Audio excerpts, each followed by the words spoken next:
నమస్తే నేను మీ రాజశేఖర్. ఇక మార్నింగ్ న్యూస్లోకి వెళ్దాం. ఇక ప్రధానంగా ఇవాళ దినపత్రికలో వచ్చినటువంటి వార్తలు ఏందో చూసుకుందాం. దానికంటే ముందు కూడా తెలంగాణ రాష్ట్ర వ్యాప్తంగా కూడా చెదురుమొదురుగా అక్కడ వర్షాలు పడతా ఉన్నాయి. ఇక వరి ధాన్యాలు వరి కోసుకొని కళ్ళాలలో పోసుకున్న వాళ్ళ పరిస్థితి ఇక వర్షంతో కొన్ని చోట్ల తడిసి ముద్దయిపోతున్నటువంటి వ్యవహారం అయితే చూస్తూ ఉన్నాం. ఇక అకాల వర్షాలంటే ఇట్లా ఉంటాయి, రైతును ఏదో రకంగా ముంచుతున్నటువంటి పరిస్థితి. అటు రేవంత్ ప్రభుత్వం వచ్చిన తర్వాత రైతు బంధు, రుణమాఫీ ఇవన్నీ ఆగం చేసినాయంటే, ఇటు రేవంత్ సర్కార్లోనే వరి కోసుకొని కళ్ళాల్లో పోసుకున్న ధాన్యము వర్షాల్లో తడిసిపోతున్నటువంటి పరిస్థితి కొన్ని చోట్ల జరుగుతూ ఉంది. ఇక రైతులు అయితే ఆగమైపోతారు వాన వల్ల. ఇకపోతే ఆటలో అలజడి. మొత్తానికి ఇక్కడ స్టేడియం పరిసరాల నుంచి పరుగులు పెడుతున్నటువంటి ఫుట్బాల్ అభిమానులు, మొత్తానికి ఫుట్బాల్ అభిమానులు స్టేడియం నుండి పరుగులు పెడతా ఉన్నారట. ఆటలో అలజడి రేగిందట. మరి కొట్టుకున్నారా ఏంది? ఆటలో అలజడి. గినీలో ఫుట్బాల్ అభిమానుల మధ్య మొత్తానికి ఘర్షణ చోటు చేసుకుందట. 56 మంది మృతి, పలువురికి గాయాలు. ఓని అమ్మ, ఈ ఫుట్బాల్కి సంబంధించినటువంటి ఆటలో ఘర్షణ జరిగిపోయి ఘర్షణలో 56 మంది మృతి చెందిందంట. మరి దేని విషయంలో ఘర్షణ సంభవించింది? ఇంత దారుణమైనటువంటి ఘర్షణ. మొత్తానికి ఈ ఘర్షణకు సంబంధించి ఘర్షణ విషయంలో ప్రజలు ఇక్కడ గ్రౌండ్ నుండి మొత్తానికి పారిపోతూ ఉన్నారు, ఎక్కడోళ్ళు అక్కడ పరుగులు తీస్తున్నారు. మరి ఈ ఘర్షణ ఎందుకు వచ్చింది? గినీలో అభిమానుల మధ్య ఘర్షణ ఏర్పడ్డదంట. అప్పటిదాకా రసవత్తరంగా సాగినటువంటి ఫుట్బాల్ మ్యాచ్ ఇక రిఫరీ తీసుకున్న నిర్ణయంతో రసాభాస మారింది. రెండు వర్గాల మధ్య ఘర్షణకు దారితీసింది. పరస్పరం దాడులు చేసుకోవడంతో దాదాపు 56 మంది చనిపోయారు. ఈ విషాదకర ఉదంతం పశ్చిమాఫ్రికా దేశం గినీలో చోటు చేసుకున్నటువంటి అంశం. ఇకపోతే ఆఖరులో అవకాశం, కుమారుడికి క్షమాభిక్ష. ఇక జో బైడెన్ సంచలన నిర్ణయం, తప్పుబట్టినటువంటి ట్రంప్. ఇక అధికారాంతంలో అమెరికా అధ్యక్షుడు జో బైడెన్ తీరు ఇక వివాదాస్పదం అయిపోయిందట. అక్రమ ఆయుధం కొనుగోలు సహా 2 క్రిమినల్ కేసులకు సంబంధించి తన కుమారుడు హాంటర్ ఇక బైడెన్కు ఆయన క్షమాభిక్ష ప్రసాదించారు. మొత్తానికి అధ్యక్షుడిగా తనకున్నటువంటి విశేష అధికారాలతో ఈ నిర్ణయం తీసుకున్నారు. దీనిని కాబోయే అధ్యక్షుడు డొనాల్డ్ ట్రంప్ తప్పుబట్టారు. ఇది పూర్తిగా న్యాయ విరుద్ధమని కూడా, అధికార దుర్వినియోగమని కూడా మండిపడ్డటువంటి అంశం. ఇక కుమారుడు హాంటర్తో అమెరికా అధ్యక్షుడు జో బైడెన్, కుమారుడు హాంటర్తో అమెరికా అధ్యక్షుడు జో బైడెన్ ఇక్కడ విజువల్స్లో మనం చూస్తున్నాం మొత్తానికి. ఇకపోతే ఇది దారుణమైనటువంటి పరిస్థితి. అక్కను కిరాతకంగా కారుతో ఢీకొట్టి కత్తితో వేట కొడవలతో నరికి చంపినటువంటి దుర్మార్గమైనటువంటి పరిస్థితి. వాళ్ళ రాష్ట్రంలో ఇంత ఘోరమైనటువంటి పరిస్థితి ఎందుకు తావుదీస్తుందో మొత్తానికి ఇక్కడ చూడురిగా కులాంతర వివాహం, ఎకరా పొలం పైన మొత్తానికి వివాదం. అక్కకి తమ్ముడికి వచ్చినటువంటి వివాదం. అక్క కులాంతర వివాహం చేసుకున్నదట. ఎకరం పొలం విషయంలో కూడా పంచాయతీ ఉన్నది, వీళ్ళిద్దరి మధ్యలో పంచాయతీ ఉందంట. దాని విషయంలో మరి హత్య జరిగిందా, ఇంకేదైనా ఉందా? మొత్తానికైతే వెలుగులోకి వచ్చిన విషయం కులాంతర వివాహం, ఎకరా పొలం పైన ఉన్నటువంటి వివాదం వల్లనేనట. ఇక అక్కను కిరాతకంగా చంపిన తమ్ముడు, ఇక కారును ఢీకొట్టి కొడవలితో నరికి ఘాతుకం. ఇబ్రహీంపట్నం ఠాణా పరిధిలో పరువు హత్య. ఇక మృతురాలు కానిస్టేబుల్. ఇక్కడ నాగమణి అనే ఈమె పేరు నాగమణి, ఈమె కానిస్టేబుల్. ఈమె కులాంతర వివాహం చేసుకుందని, ఎకరా పొలం వివాదం ఉందని తమ్ముడు, నిందితుడు ఇతను తమ్ముడు పరమేష్ మొత్తానికి కులాంతర వివాహం చేసుకుందనే కోపం, ఎకరం భూమి తనకివ్వలేదనేటువంటి కక్షతో సొంత అక్కను తమ్ముడే కిరాతకంగా హతమార్చాడు. హైదరాబాద్ శివారు ఇబ్రహీంపట్నం పోలీస్ స్టేషన్ పరిధిలో సోమవారం జరిగింది దారుణం. పోలీసుల కథనం ప్రకారం రంగారెడ్డి జిల్లా ఇబ్రహీంపట్నం మండలం రాయపోల్ గ్రామానికి చెందినటువంటి కొంగర నాగమణి 27 సంవత్సరాలు ఉంటుందంట. 2020లో కానిస్టేబుల్ ఉద్యోగానికి ఎంపికై ప్రస్తుతం హయత్ నగర్ స్టేషన్లో విధులు నిర్వహిస్తున్నారు. ఆమెకు ఓ అక్క, తమ్ముడు పరమేష్ 24 సంవత్సరాలు ఉంటారు. తల్లిదండ్రులు చిన్నతనంలోనే మరణించడంతో అందరూ పెద్ద పెద్దనాన్న వద్ద పెరిగారు. ఇక 10 ఏళ్ల కిందట నాగమణికి వివాహమైంది. భర్తతో మనస్పర్ధలతో ఇక 2022లో విడాకులు తీసుకుంది. అనంతరం స్వగ్రామానికి చెందినటువంటి చిన్ననాటి స్నేహితుడు బండారి శ్రీకాంత్ను ప్రేమించింది. ఇద్దరు పెళ్లి చేసుకోవాలనుకున్నారు. మొత్తానికి శ్రీకాంత్ తక్కువ కులానికి చెందిన వాడనేటువంటి కారణంతో సోదరుడు రమేష్ వివాహానికి అంగీకరించలేదు. ఈ నేపథ్యంలో పలుమార్లు గొడవలు జరిగాయట వాళ్ళిద్దరి మధ్యలో. ఇక సోదరుడు పెద్దలు అంగీకరించకపోయినా ఇద్దరు ఈ ఏడాది నవంబర్ 10న యాదగిరిగుట్టలో పెళ్లి చేసుకున్నారు. ఇక తమ్ముడితో ముప్పు ఉంటుందని భావించినటువంటి ఆమె ఇబ్రహీంపట్నం పోలీసులను సంప్రదించింది. రక్షణ కోరగా వారు ఇరు కుటుంబాలకు సర్ది చెప్పారు. ప్రస్తుతం నాగమణి దంపతులు హైదరాబాద్లోని మన్సూరాబాద్లో నివాసం ఉంటున్నారు. వివాహం రద్దయిందనే కక్ష తోడై రద్దయిందనేటువంటి కక్ష తోడై తల్లిదండ్రుల మరణ అనంతరం కుటుంబానికి చెందినటువంటి 4 ఎకరాల భూమిలో ఎకరం నాగమణికి దక్కింది. ఇక కులాంతర వివాహం చేసుకున్నందున ఎకరం భూమి తిరిగి ఇవ్వాలంటూ రమేష్ తరచూ అక్కతో గొడవ పడేవాడు. ఇక మొత్తానికి ఈ గొడవ ఈ రకంగా ఇది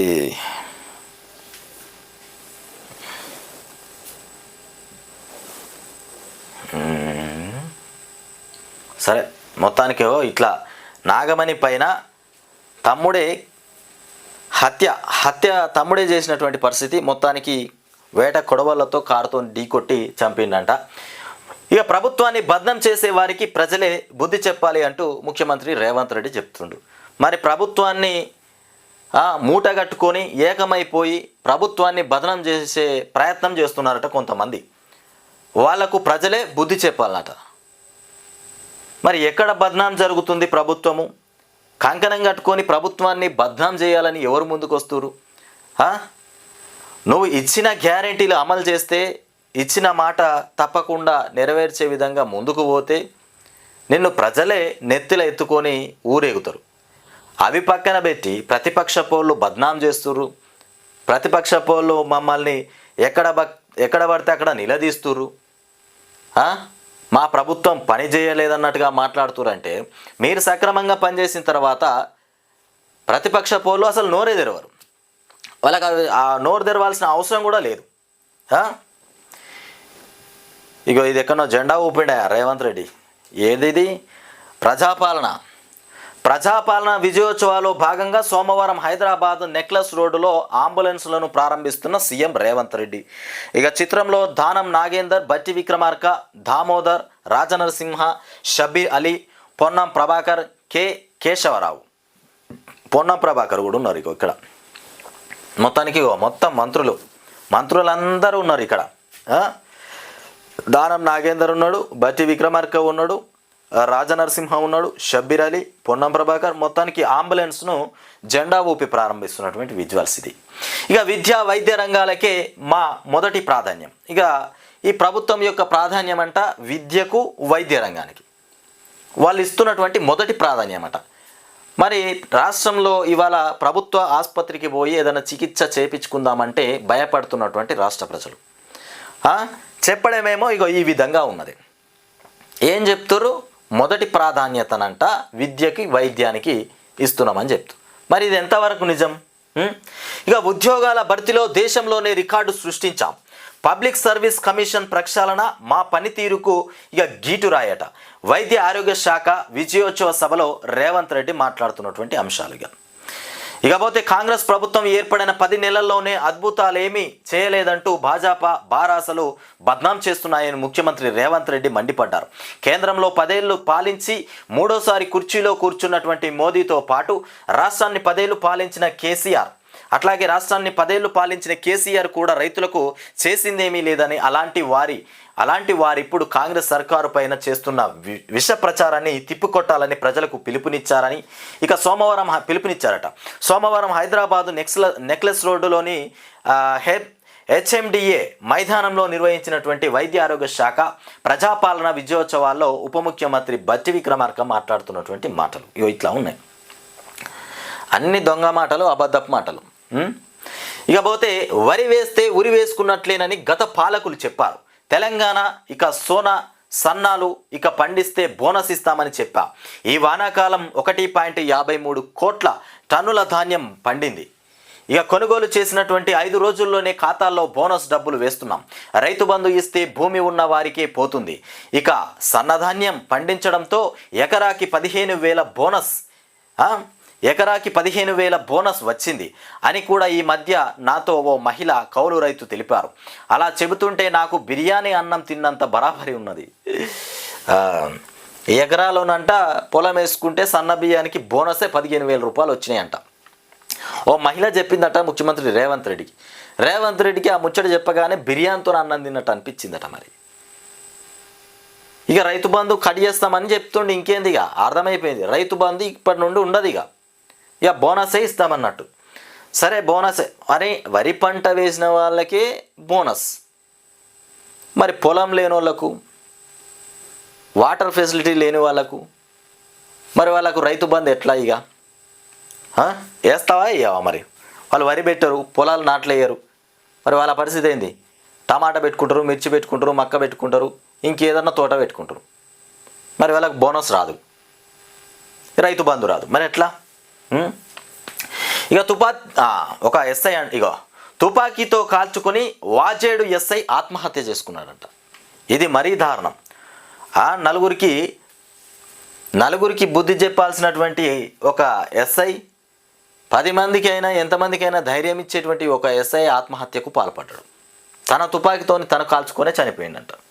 వ్యక్తిగత కారణాలు అంటున్న పోలీసులు. ఈ నెల 14న నిశ్చితార్థానికి ముహూర్తం. ఈ నెల 14వ తారీఖున నిశ్చితార్థానికి ముహూర్తం ఉందంట. మరి ఏం జరిగిందో ఏమో, అంతలోనే విషాదాంతం. మొత్తానికి ఆత్మహత్య చేసుకున్నటువంటి ఎస్ఐ తన రివాల్వర్తోని తుపాకీతోని తనే కాల్చుకొని చనిపోయినట్టు. ఇక రేవంత్ది 2 నాలుకల ధోరణి. అంటే ఈ పక్క కూర్చున్న వాళ్ళకు ఇటో ముచ్చట చెప్తాడు, అటు పక్క కూర్చున్న వాళ్ళకు అటో ముచ్చట చెప్తాడు. 2 నాలుకలతోని పనిచేస్తాడంట రేవంత్ రెడ్డి. 2 నాలుకల ధోరణి ముఖ్యమంత్రి రేవంత్ రెడ్డిది. ఏడాది పాలనలో ప్రజలు ఇక వంచనకు గురయ్యారంటూ మొత్తానికి హరీష్ రావు చెప్తాడు. ఇకపోతే ముఖ్యమంత్రి రేవంత్ రెడ్డి 2 నాలుకల ధోరణితో వ్యవహరిస్తున్నారని బారాస సీనియర్ నేత మాజీ మంత్రి టి హరీష్ రావు ధ్వజమెత్తారు. ఒకే విషయంపై నిన్న నేడు రేపు వేరువేరుగా మాట్లాడడంలో సీఎం నేర్పరని కూడా పరస్పర విరుద్ధ వ్యాఖ్యలు చేయడం ఆయనకే చెల్లిందని కూడా విమర్శించారు. రేవంత్ రెడ్డి ఏడాది పాలనలో ప్రజలు అనేక వంచనలకు కూడా గురయ్యారని, ఆయన అనేక హామీలిచ్చి మాట తప్పారని కూడా ఆరోపించారు. తెలంగాణలో ఎమ్మెల్సీలు మహబూబాబాద్ అలీ మధుసూదనాచారి, అట్లాగే షేరి సుభాష్ రెడ్డి, ఎమ్మెల్యే చింత ప్రభాకర్, మాజీ ఎమ్మెల్యేలు చర్లకొల లక్ష్మీరెడ్డి, చిరుమూర్తి లింగయ్య, తదితరులతోని కలిసి హరీష్ రావు సోమవారం విలేకరులతో మాట్లాడారు. ఈ సందర్భంగా తెదేపా సభ్యుడిగా, పిసిసి అధ్యక్షుడిగా, ముఖ్యమంత్రిగా రేవంత్ రెడ్డి వేరువేరు సందర్భాల్లో చేసిన పలు వ్యాఖ్యల వీడియోలను కూడా సందర్శించినటువంటి అంశం. పిసిసి అధ్యక్షులు లెక్కున్నప్పుడు కొన్ని మాటలు మాట్లాడాడు రేవంత్ రెడ్డి. ఇలా ముఖ్యమంత్రి హోదాలోకి వచ్చిన తర్వాత కొన్ని మాటలు మాట్లాడుతుండు. అట్లా 2 నాలుకల ధోరణితో ఉన్నటువంటి ముఖ్యమంత్రి రేవంత్ రెడ్డి తన వీడియోలను చూపిస్తూ మొత్తానికి హరీష్ రావు నిన్న ప్రెస్ మీట్ పెట్టడం జరిగింది. అందులో మాట్లాడినటువంటి విషయాలు. ఇకపోతే విద్యార్థులకు ట్రాఫిక్ పైన చైతన్యం. 55 పాఠశాలల్లో అవగాహన, పార్కులు ఏర్పాటుకు సర్కారు ఆమోదం తెలిపిందట. మొత్తానికి విద్యార్థులకు ట్రాఫిక్ పైన చైతన్యం వచ్చే విధంగా మొత్తానికి పాఠశాలల్లో అవగాహన సదస్సులు ఏర్పాటు చేయబోతున్నారు. అవగాహన క్లాసులు పెట్టబోతున్నట్టున్నారు. ఇకపోతే 40 లక్షల ఎకరాల్లో సాగు చేయించాలని సర్కారు నిర్ణయం.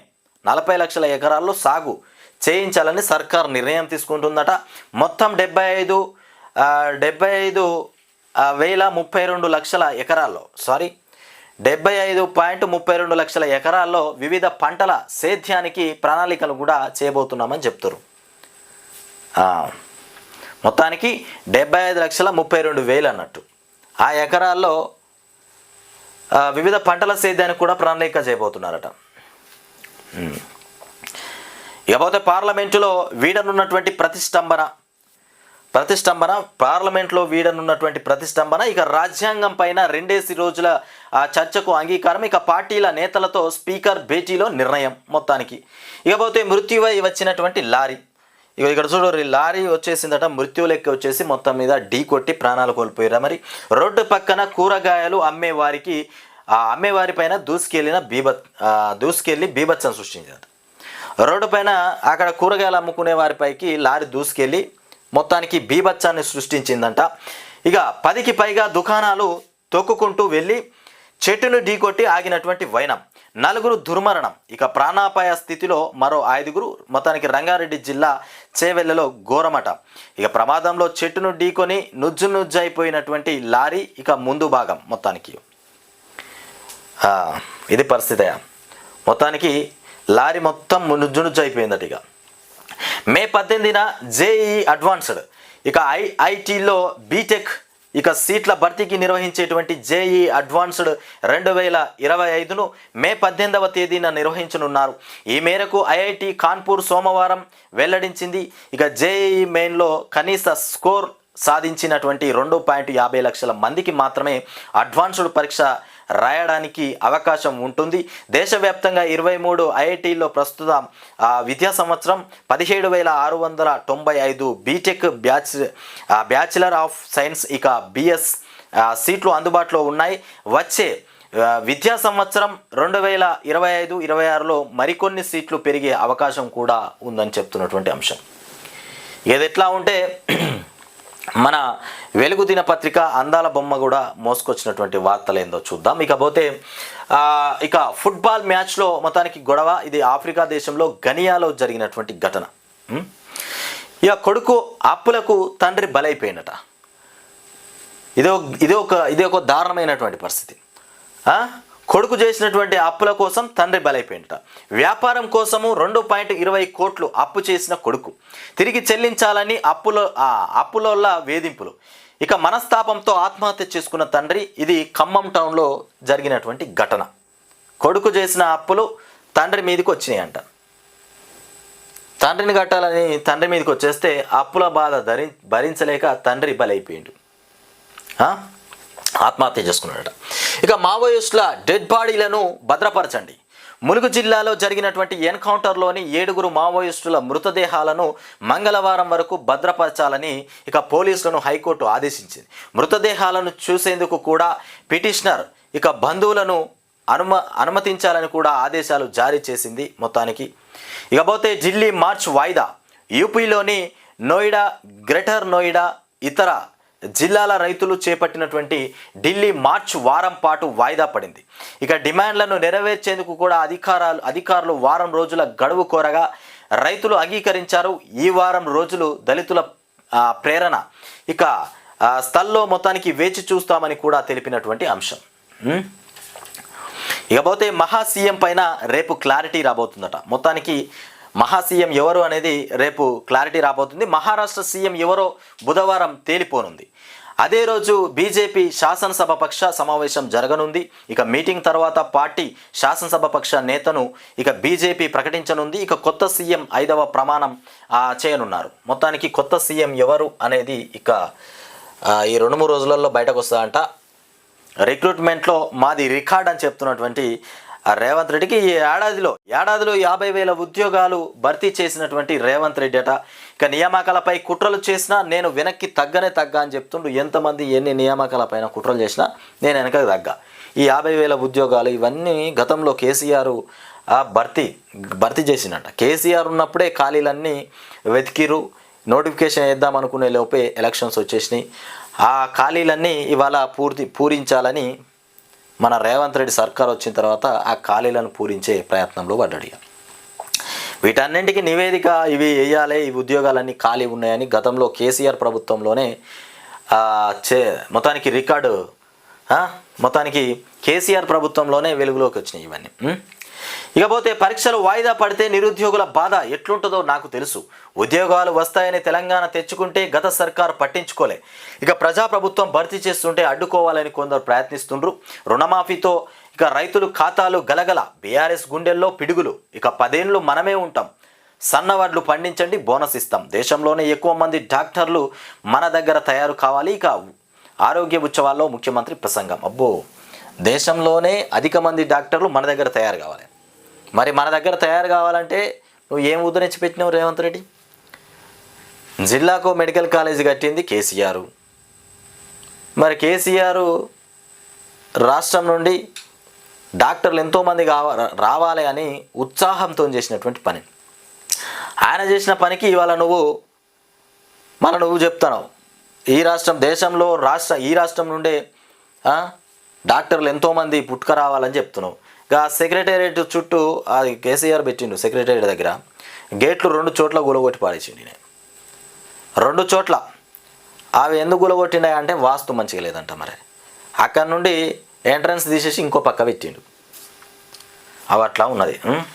ఇక బండతిమ్మాపూర్లో కోకా-కోలా ఫ్యాక్టరీ ప్రారంభించిందట. Coca Cola factory. ఈ కోకా-కోలా ఫ్యాక్టరీకి మొత్తానికి దీని కథ పెద్దగానే ఉన్నది. కోకా-కోలా ఫ్యాక్టరీ కూరగాయలాగా అమ్ముకునే వాళ్ళపైన దూసుకెళ్ళిన కారు. Vajedu SI suicide. అప్పులు కిస్తీలు మిత్తిలకే 46,516 కోట్లు. ఇగో ఇది గతంలో జరిగినటువంటి కథనట. ఏడాది కాలంలో గత 10 ఏళ్ల రుణాలకు చెల్లించిన రాష్ట్ర ప్రభుత్వం. గత రుణాలు చెల్లించిందట ఈ ప్రభుత్వం. గతంలో చేసిన అప్పులకు ఇప్పుడు చెల్లించిరేమో. ఇక విభజన సమస్యలపైన ముందడుగు. 861 కోట్ల లేబర్ సెస్ ఇక పంపకానికి ఓకే. ఏపీలోని మంగళగిరిలో ఏపీ తెలంగాణ సిఎస్ల మీటింగ్. ఎక్సైజ్ బకాయిలు 81 కోట్లు తెలంగాణకు ఇస్తామన్న ఏపీ విద్యుత్ బకాయిలపైన కుదరని ఏకాభిప్రాయం. ఇక 9.10 షెడ్యూల్స్లోని మొత్తానికి సంస్థల ఆస్తులు ఇక అప్పులపైన తేలనటువంటి పంచాయతీ ఉద్యోగుల పరస్పర బదిలీలపైన మొత్తానికి చర్చ కొనసాగుతుందట. ఇక టీజీపీఎస్సీలో మహేందర్ రెడ్డి మార్క్. ఇక కమిషన్లో భారీగా సంస్కరణలు. నోటిఫికేషన్లకు అడ్డంకి లేకుండా ఇక మొత్తానికి ఐటీ సెల్ లీగల్ సెల్ ఏర్పాటు చేసిరట. 12,000 పోస్టుల రిక్రూట్మెంట్ పూర్తయిపోయిందట. సక్సెస్ఫుల్గా గ్రూప్ 1 పరీక్షల నిర్వహణ. 62 ఏండ్ల వయస్సు పూర్తి. ఇక చైర్మన్గా రిలీవ్ అయిపోయిందట. మొత్తానికి చైర్మన్గా రిలీవ్ అయిపోయినటువంటి మహేందర్ రెడ్డి. ఇక తమిళనాడు గజగజ. విల్లుపురం కృష్ణగిరి జిల్లాలో 300 ఏండ్లలో అతి భారీ వర్షాలు పడతా ఉన్నాయి. మొత్తానికి తమిళనాడు గజగజలాడిపోతుంది. పలు జిల్లాల్లో ముంచెత్తిన వరద. ఇక కొట్టుకుపోయినటువంటి వాహనాలు, నిలిచిపోయిన రైళ్లు, ఇక జనజీవనం అస్తవ్యస్తమైపోయింది. పుదుచ్చేరిలోనూ వర్షం బీభత్సం. మొత్తానికి 300 ఏండ్లలో అతి భారీ 300 ఏండ్ల కింద ఉడిస్తే మళ్ళీ ఇవాళ అతి భారీ వర్షాలు పడుతున్నాయి. ఎక్కడ? తమిళనాడు. మొత్తానికి బండ్లు, బైకులు, మన్ను మసనం అన్నీ కొట్టుకుపోతున్నాయట. తమిళనాడు మొత్తం గజగజలాడిపోతుంది. అక్కడ గజగజ. స్కూళ్లకు అన్నిటికీ సెలవులు ఇచ్చేసిరట. ఇక ఆడ బ్యారేజీలు డ్యామేజ్ అయినా అధికారులు పట్టించుకోలే. ఇక మొత్తం అవే ఉంటాయిలే. ఇకపోతే ఆంధ్రజ్యోతిలో చూద్దాం ఒక్కసారి. ఇందులో కూడా ఏం వార్తలు వచ్చినాయో. ఇక వెలుగు దినపత్రిక గురించి మనం చెప్పుకోవాల్సిన అవసరం ఏం లేదు. మొత్తం కేసీఆర్కు దిట్టంగా పనిచేస్తుంది. అది వ్యతిరేకమే. ఇక పెళ్లిపీట లెక్కనున్న సింధు. హైదరాబాదీని మనువాడనున్న స్టార్ షట్లర్. మొత్తానికి హైదరాబాద్ని మనవాడనున్న స్టార్ షట్లర్. ఇక పెళ్లిపీట లెక్కనున్నటువంటి సింధు వరుడు దత్తసాయి ఓ సంస్థ ఎగ్జిక్యూటివ్ డైరెక్టర్. ఈ నెల 22న రాజస్థాన్ ఉదయ్పూర్లో వేడుక. 24న హైదరాబాద్లో రిసెప్షన్ జరగబోతుందంట. మొత్తం ఇదే ఉన్నది కదా ఏ పేపర్లో చూసినా. ఇటు కానిస్టేబుల్ హత్య, ఇటు ఎస్ఐ ఆత్మహత్య, అటు లారీ. ఈ 3 పెద్ద ఇవన్నీ. ఈ 3 కూడా పెద్ద సంఘటనలే. ఆ లారీ కూడా మరి బ్రేకులు ఉన్నాయా, మరి తాగి పని చేస్తున్నా, మరి ఎట్లా నడిపిండో కానీ మొత్తం మీద దూసుకుపోయిందంట. అక్కడ కూరగాయలు అమ్ముకునే వాళ్ళ పైన నుండే పోయిందట లారీ. అందులో 4 చనిపోయారట.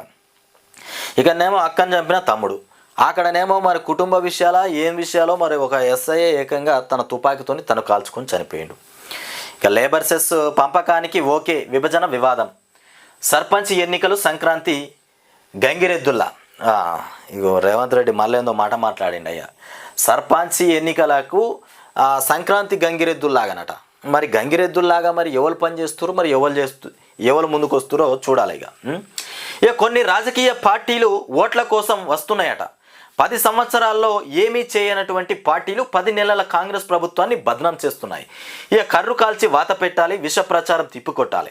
రుణమాఫీ భరోసాతో కొందరి గుండెల్లో పిడుగులు. ఇక ఫామ్ హౌస్లో పడుకున్నోళ్లకు మనశ్శాంతి లేదు. ఇక చిన్న ఆరోపణ కూడా లేకుండా టీజీపీఎస్సీ పనితీరు. ఇక త్వరలోనే గ్రూప్ 1 నియామక పత్రాలు అందజేస్తాం. ప్రపంచ పారిశ్రామిక ఘర్షణ శక్తిగా తెలంగాణ. ఆరోగ్య ఉత్సవాలు కోకాకోలా ఫ్యాక్టరీ ప్రారంభంలో రేవంత్ రెడ్డి మాట్లాడుతున్నటువంటి మాటలు. ఆనంద ఉత్సవాలు అట. ఏం జరుగుతున్నాయో మరి రాష్ట్రంలో ఆనంద ఉత్సవాలు. కోకాకోలా ఫ్యాక్టరీ, నిన్న కోకాకోలా ఫ్యాక్టరీ ప్రారంభించిండు. ఇక ములుగులో కోకాకోలా పరిశ్రమ ప్రారంభంలో సీఎం రేవంత్, మంత్రులు పొన్నం ప్రభాకర్ అందరూ వచ్చారు. ఇక చేతుల కోకాకోలా పట్టుకున్నాడు. ప్రారంభోత్సవం ఈ కంపెనీ పడ్డట్టుంది. ఆ ప్రారంభోత్సవంలో మొత్తానికి ఇక్కడ మాట్లాడినట మాటలు. వాన నీటి పంపుల డిజైన్ మార్చండి. నీటి పంపుల డిజైన్ మార్చండి. హైదరాబాద్లో 141 ఇక చోట్ల సంపులను కూడా నిర్మించండి. వానాకాలానికి పూర్తి చేయండి. అధికారులకు సీఎం ఆదేశాలు. ఇక బిల్డ్ నౌగా ఇక టీజీ బీపాస్ 5 నిమిషాల్లో డిజైన్లకు అనుమతి. ఏఆర్తో భవనాలు ఇక లేఅవుట్ల వీక్షణ. ఇక జీవోల నిబంధనల కోసం ఏఐ సేవలు. ఇక తొలుత జిహెచ్ఎంసీలో పరిచయం. ఫిబ్రవరి నుంచి రాష్ట్ర వ్యాప్తంగా కూడా జరగబోతున్నాయట. ఇక 10 రోజుల్లో ఇంద్రమ్మ ఇళ్ళ మంజూరు. ఈ ఇంద్రమ్మ ఇళ్ళ కోసం ప్రజలు ఎదురు చూస్తూ ఉన్నారు. ఎప్పటి నుండో చెప్తాడు ఇంద్రమ్మ ఇండ్లని. అవి వచ్చింది లేదు, అలా గట్టించింది లేదు, వీళ్ళు వేయాల బతికింది లేదు. ఇక 10 రోజులలో ఇంద్రమ్మ ఇండ్లు స్టార్ట్ అయిపోతాయట. ఇక కెనడా వర్ధంటోంది. తాత్కాలిక పర్మిట్లపైన ఉన్నటువంటి 50 లక్షల మంది భవిత ప్రశ్నార్థకంగా మారిపోయింది. వచ్చే ఏడాది ఇక ఆఖరుకు ముగియనున్నటువంటి వారి పర్మిట్ల గడువు. విద్యార్థులు ఇక గడువు పెంచుకోవచ్చు. ఇక వలస చట్టాలపైన దూకుడు. ఆర్థిక ఇబ్బందులతో శాశ్వత తాత్కాలిక రెసిడెన్స్లో భారీ కోతనట. మొత్తానికి ఇక జగన్ పైన కేసుల వివరాలన్నీ ఇవ్వండి. జగన్ పైన ఉన్నటువంటి కేసుల వివరాలన్నీ ఇవ్వండి అంటూ మొత్తానికి హైకోర్టును సుప్రీంకోర్టు ఆదేశాలు జారీ చేసింది. ఇక ఏ కోర్టుల్లో ఏమేం కేసులు ఉన్నాయో తెలపండి. ఇక విచారణ ఏ దశలో ఉందో పట్టికగా అందించండి. 2 వారాల్లో సమగ్ర అఫిడవిట్లు దాఖలు చేయండి. దర్యాప్తు సంస్థలకు సుప్రీంకోర్టు ఆదేశం. ఈ కేసుల విచారణలో జాప్యం పైన అసహనం. తదుపరి విచారణ ఈ నెల 13కు వాయిదా పడిందట. ఇక మావోయిస్టుల మృతదేహాలను భద్రపరచండి. మావోయిస్టుల మృతదేహాలు ఏవైతే ఉన్నాయో ఆ 7గురిని భద్రపరచండి. వాళ్ళ కుటుంబ సభ్యులు వస్తే ఆ మృతదేహాలను చూపించండి అని మొత్తానికి చెప్పినటువంటి అంశం హైకోర్టు చెప్పేసింది. నేటి వరకు ఏటూరు నగరంలోనే ఉంచండి. ఇక ఫోరెన్సిక్ నిపుణులతోనే పోస్ట్ మార్టం చేయించారా. ఇక శవ పరీక్షలో పాల్గొన్న వారి వివరాలు ఇవ్వండి. రాష్ట్ర ప్రభుత్వానికి హైకోర్టు ఆదేశాలు జారీ చేసింది. ఇక ఫిరాయింపులు, బదలాయింపులు, ఇక బకాయింపులు. ఇలా రాష్ట్ర ప్రభుత్వంది ఇట్లా ఉన్నది. ఫిరాయింపులు, బకాయింపులు మొత్తం ఇట్లనే ఉన్నాయి. వీటితోనే కాంగ్రెస్ ఏడాది పాలన జరుగుతూ ఉన్నది. మోసగించడం సీఎం రేవంత్ రెడ్డికి పెద్ద నైజం అయిపోయింది. మాట మార్చడంలో ఆయన పిహెచ్డి చేసిండు. అరాచక పాలన పైన 7న ఇక ఛార్జ్ షీటు వేయబోతున్నారట మొత్తానికి హరీష్. ఇక కార్యకర్తలపై అక్రమ కేసులు సహించం. ఇక నేతలపైన జీఎస్టీ రాష్ట్రం చెల్లించాలి అంటూ నేతలపైన జీఎస్టీని రాష్ట్రం చెల్లించాలి. ఈ కవిత మాట్లాడుతున్నటువంటి అంశం. ఇక ఫుట్బాల్ మ్యాచ్ రణరంగం అయిపోయింది. ఇక కుమారుడిని డిజైన్ క్షమాభిక్ష. ఇందులో ఒకసారి చూద్దాం వార్తలు. చరిత్ర పైన రేవంత్ కుట్రలు. ఆత్మగౌరవ ప్రతీక పైన రాచరిక పోకడ ముద్రనట. మొత్తానికి చరిత్ర పైన రేవంత్ కుట్రలు చేయబోతున్నాడు. అంటే గతంలో కేసీఆర్ పాలన చరిత్ర దాని మీద పెద్ద కుట్రలు కొనసాగిస్తుండే రేవంత్ రెడ్డి. తెలంగాణ చరిత్రక వారసత్వాన్ని కనుమరుగు చేసి కుటిల యత్నాలు చేస్తూ ఉన్నారు. ఉద్యమ చరిత్రను పక్కన పెడుతున్నటువంటి వైనం. ఇక తెలంగాణ భవన్ను మొత్తానికి దూరం చేస్తున్న తెలంగాణ భావనను దూరం చేస్తున్న కాంగ్రెస్ సర్కారు. తెలంగాణ తల్లి విగ్రహ రూపు మార్పే దీనికి నిదర్శనం. గత ప్రభుత్వ ఆనవాళ్లను తుడిచివేసేటువంటి ప్రయత్నాలు. యూట్యూబ్ వెబ్సైట్ నుంచి మొత్తానికి 10 ఏళ్ల ప్రభుత్వ కార్యక్రమాల వీడియోలు, డేటా తొలగింపు, ఇక రాజముద్ర నుంచి తెలంగాణ తల్లి దాకా అదే ధోరణి, చరిత్ర అంటే కాంగ్రెస్సే అని కూడా చెప్పుకునేటువంటి ప్రత్యామ్నాయ ప్రయత్నమా, ఇక తెలంగాణ ఇక జోలెలో బిచ్చం పడగానే దొరక్కుంటా పోతారు. మా ఏడాది పాలన చూస్తే భవిష్యత్తులో ఏం చేస్తామో మీకే తెలుస్తుంది. మీ ఏడాది పాలన చూడగానే అర్థమైపోయింది. భవిష్యత్తులో ఏం చేస్తారో రాష్ట్ర ప్రజలందరికీ అర్థమైపోతుంది, రాష్ట్ర రైతాంగానికి అర్థమైపోతుంది. జోలలో బిచ్చం పడంగానే బిచ్చపోలు ఎట్లా పోతారో గట్లనే పోతుర్రట. ఎవరు పోతుర్రో మరి ఏం జరుగుతుందో తెలుస్తూనే ఉన్నది. ప్రజల ఎప్పటికప్పుడు ఆలోచన చేస్తూ ఉన్నారు ప్రజలు కూడా. మరి ఇవాళ రేవంత్ రెడ్డి ప్రభుత్వం పరుగులు తీస్తుందా, మరి ఎవరు తీస్తురో చూస్తున్నారు ప్రజలు. అవగాహన లేకపోతే నిర్ణయాలు లోపభయిష్టంగా ఉంటాయి. మేం కౌలు రైతులకు 500 బోనస్ ఇస్తున్నాం, ఇక 2 లక్షల రుణమాఫీ చేసినాం, ఇక పబ్లిక్ సర్వీస్ కమిషన్ను ప్రక్షాళన చేసినాం.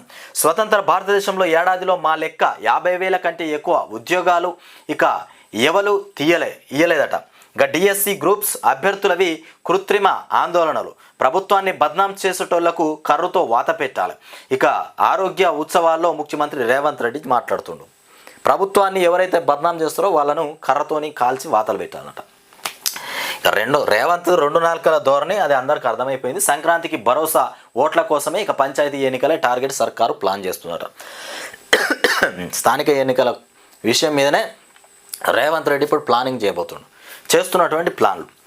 ఇప్పుడు మళ్ళీ మా ఎన్నికలు ఉన్నాయి కాబట్టి అడ్డగోలు మాట్లాడతాడు. ఇక అన్నీ మాట్లాడతాడు. ఇచ్చిన హామీలు నెరవేరుస్తారు, ప్రజల మధ్యలోకి వస్తారు, కోకోకోలా కంపెనీలు ఏర్పడతాయి, అన్నీ ఏర్పడతాయి. ఇప్పుడు మళ్ళీ ఎన్నికలు అయిపోయిన తర్వాత మళ్ళీ గుండు నామం పెడతారు. ఇక గుండు చూపెడతారు. గుండు 2 నెలలు ఇక సంక్రాంతి పండుగ అయిపోయాక స్టార్టు ఎన్నికలు. ఆ లోపు ఇక ఈ ప్రయత్నాలు. చిత్రహింసలు పెట్టి కాల్చి చంపిరట. భోజనంలో మత్తు పదార్థాలు కలిపిరట మావోయిస్టులను. ఇక స్పృహ తప్పాక మావోయిస్టులను అరెస్టు చేశారు, హింసించి ఆ తర్వాత కాల్చి చంపారు. మృతదేహాలపైన గాయాలు ఉన్నాయి. ములుగులో జరిగింది ఇక బూటకపు ఎన్కౌంటర్. హైకోర్టుకు పౌర హక్కుల సంఘం పిటిషన్ పైన విచారణ. మొత్తానికి విచారించినటువంటి న్యాయస్థానం తదుపరి విచారణ నేటికి వాయిదా. ఇక ప్రాణరక్షణ కోసమే కాల్పులన్న డీజీపీ. విషం ఇచ్చిరట. తిను ఆహారాల్లో విషం పెట్టి మావోయిస్టులతో తినిపించిన తర్వాత వాళ్ళు స్పృహ తప్పిన తర్వాత వాళ్ళపైన కాల్పులు జరిపిరట. ఇక కూటమిలో కుంపట్లు, మరో లగచర్లను చూస్తారు. ఇక తెగని కరెంటు పంచాది. మొత్తానికి ఇంకా తెగనటువంటి కరెంటు పంచాది. మీ ఇంట్లో కుళ్ళిన కూరగాయలే తింటారా, ఇక కంపు కొట్టే టాయిలెట్సే వాడుతారా? ఇగో ఇది పరిస్థితి. అంటే రాష్ట్రంలో ఇవాళ రాష్ట్ర వ్యాప్తంగా కూడా గురుకులాల్లో, పాఠశాలల్లో కుళ్ళిపోయిన కూరగాయలు, కుళ్ళిపోయిన టాయిలెట్లు, వాటిని కడిగింది లేదు, పీకింది లేదు. మీ ఇంట్లో నలుగురి కోసం 40 మంది పనిచేస్తారు. మీ ఇంట్లో నలుగురి కోసం 40 మంది పనిచేస్తారు. ఇక మా 600 మంది పిల్లలకు పనిచేసేది ఒక్కరైనా. కేసులు పెంచినా ఇక కాల్చి చంపినా భయపడం. గురుకులాల బాటను ఆపం. హాస్టళ్ల పరిస్థితులను బయట పెడతాం. ఇక మీ సైకో రౌడీ కుట్రలు బంద్ పెట్టండి. సర్కారు పైన ఆర్ఎస్ ప్రవీణ్ కుమార్ మొత్తానికి ఫైర్ అయిపోయినటువంటి అంశం. ఈ సర్కారు ఏదైతే ఉందో, ఈ కాంగ్రెస్లో కొంతమంది రేవంత్ రెడ్డి మాట్లాడుతుండా, మరి ఇంకా కొంతమంది మంత్రులు మాట్లాడుతురో కానీ తెలియదు. కానీ మొత్తం మీద ఆర్ఎస్ ప్రవీణ్ కుమారే హాస్టళ్ల భోజనాలల్లో కల్తీ ఆహారం పెట్టే ప్రయత్నం చేస్తున్నాడు. ఆర్ఎస్ ప్రవీణ్ కుమారు కల్తీ ఆహారం పెట్టురని చెప్పి ఆయన్నే చేపిస్తుండట. ఎవరన్నా మనిషి అనేటోడు పసిపిల్లలతో ఆడుకుంటారా? మరి రేవంత్ రెడ్డి ఆర్ఎస్ ప్రవీణ్ కుమార్ మీద మోస్తున్నటువంటి నింద ఏ రకమైంది? ఆయనకు పిల్లలు లేరా? ఆయనకు బంధువులు లేరా? ఆయన కుటుంబాలు లేవా? మీరు చేసిన తప్పుని ఇంకోరికి రుద్దడం అంటే ఇదే. మీరు కరెక్ట్ ఫుడ్ పెట్టక కుళ్ళిపోయిన కూరగాయలు ఎన్నటికో 2-3 ఏడాదికి ఒక్కనాడు కలుగుతాడు కావచ్చు టాయిలెట్స్. ఏడాదికి ఒక్కనాడు, 6 నెలలకు ఒక్కనాడు ఆ బాత్రూమ్లు కడగరో తెలియదు. అట్లా ఉన్నది పరిస్థితి. దాని మీద మాట్లాడితే ఆర్ఎస్ ప్రవీణ్ కుమారే హాస్టల్లో కల్తీ ఆహారం పెట్టాలి. బీఆర్ఎస్ హయాంలో కొంతమంది పనిచేసే వాళ్ళు సహకరిస్తున్నారు. బీఆర్ఎస్ హయాంలో ఉద్యోగాల్లో చేరిన వాళ్ళంట ఇవాళ బీఆర్ఎస్కు సపోర్ట్ చేసి కల్తీ ఆహారాన్ని విద్యార్థులకు పెట్టి ఈ అలజడి ఈ ధోరణి తెస్తున్నారని చెప్తుండు. ఇది కాంగ్రెస్ వాళ్ళు మాట్లాడుతున్నటువంటి మాటలు. ఇంత దారుణంగా మాట్లాడిన తర్వాత ఇక ఏం చెప్తాం చెప్పండి? వాళ్ళు చేసిన తప్పును కూడా బీఆర్ఎస్ వాళ్ళ మీదకి నెట్టుడే. తెలంగాణ వాళ్ళకి ఏదైనా రేవంత్ రెడ్డికి పుసుకన 10 రోజులు జ్వరం వచ్చి ఇంట్లో వండుకుంటే అయ్యో ఎందుకు వండుకున్నాడయా అని రాష్ట్రమంతా ఆందోళన వ్యక్తం చేస్తూ ఉంటే అరే కేసీఆరే మంత్రం చేసిండు, లేకపోతే కేసీఆరే ఏదో చేసిండ్రా బాయ్ చేతబడి చేయించినట్టున్నాడు అని మీడియా ముందుకు వచ్చి రేవంత్ రెడ్డి చెప్పుకునే పరిస్థితి వచ్చేటట్టున్నది. ఇక ముందు సార్ మరి 10 రోజులు నువ్వు ఎందుకు కనబడతలేవు ముఖ్యమంత్రి సారు అని అడిగితే కేసీఆర్ నా మీద చేతబడి చేయించిండు, అందుకే నాకు జ్వరం వచ్చింది, నేను ఇంట్లోకి వెళ్ళి బయటకు రాలేకపోతున్నా, దీనికి ముమ్మాటికి కారణం కేసీఆరే అని చెప్పే రోజులు కూడా ముందుకు వచ్చేటట్టున్నాయి. ఈ రకంగా కాంగ్రెస్ వాళ్ళు మొత్తం బీఆర్ఎస్ వాళ్ళ నుండి బీఆర్ఎస్ వాళ్ళ మీద పొద్దుగాల లేస్తే పొద్దుగా దాకా రాళ్ళు రువ్వినట్టే ఉన్నది ప్రచారం.